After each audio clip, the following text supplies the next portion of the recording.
right, so as a healthcare reporter covering the 2013 legislative session, I got really lucky. Winnie Davis' abortion bill filibuster was a breakout moment. For her, it put her on a national stage and attracted donors and a chance at the Texas Governor's Mansion. For the Texas Tribune, our live stream had more than 180,000 viewers. It helped us run, or prompted us to run a successful Kickstarter campaign that raised $65,000, and now we can live stream other kinds of events. If you recall, this also kind of shook up the industry a little bit.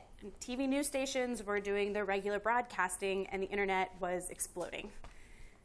So, like that. So when news was delivered to your front door, journalists got to decide what was important, what made it on A1. But now journalism is on demand.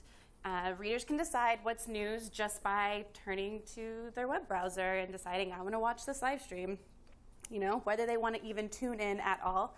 And they have a variety of choices. It's not just what they signed up for one time. So technology has afforded us a lot of opportunities that A1 didn't. So take our live stream. It was successful because it was accessible. And people realized through social media that what was happening was going to directly impact them. So they could immediately engage and make the news a bigger deal because it had a direct impact on their lives. So as an industry, we need to start thinking more about how we can take advantage of these technologies to create seamless user experiences and help audiences engage and stimulate those conversations that are happening naturally. So, we need to think kind of like a startup. What would Google do? And, our knowledge is our capital. We're the experts on the long-running narratives that underpin the daily news clips. And so we need to think about how can we use technology to organize and distribute that knowledge so that when users are ready to engage, they actually can. It gets to the point of, how do I know what the heck is going on when you tell me this big update on the Ukrainian protests? So we need to provide that context and facilitate the conversation.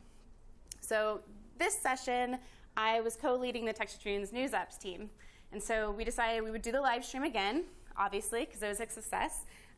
But we also wanted to ask, how can we help people, everyday Texans, engage on a more daily basis? Or if they decide to Google a topic, to tune in and have the full context of what's really going on. How can we keep them up to speed with all of the insiders that we interact with on a daily basis? So we made the Texas Legislative Guide. It's kind of like a Wikipedia for the 84th Texas Legislature. You can look up bills, you can see who's on certain committees, all that good stuff. But what was kind of innovative and the experimental part of this is we had our reporters curate topic pages. So they would keep an updated issue on all of the things that they were following that was really important. When something happened, this is an example of an issue. When something happened, they would add their story related to that issue to a timeline. So the most up-to-date information would always be at the top. And the user, the reader, could go and find the A matter with the up-to-date information right there. We also tagged relevant bills so that they could go look at the details themselves. And then we could tag these in our stories and link it back to the regular Tribune site. We also made these individually shareable so that users could, say, hey, I'm interested in this topic, you should be following it too. So you might ask, what does this have to do with elections? For the Tribune, elections is a full-time job.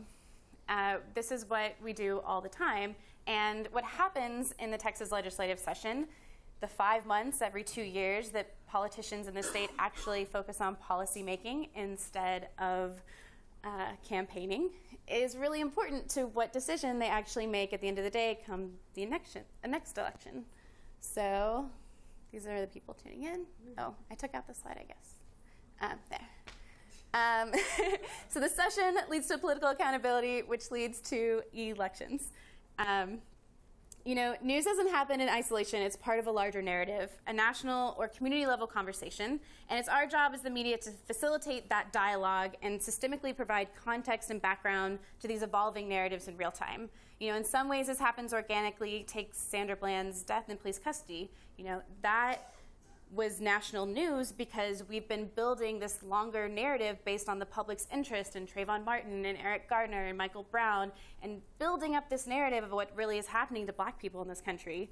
You know, this is our job as media, to bring all of those isolated news events together and provide a context so that people can understand the larger narrative and stay engaged when they're actually ready to tune in and do something about it.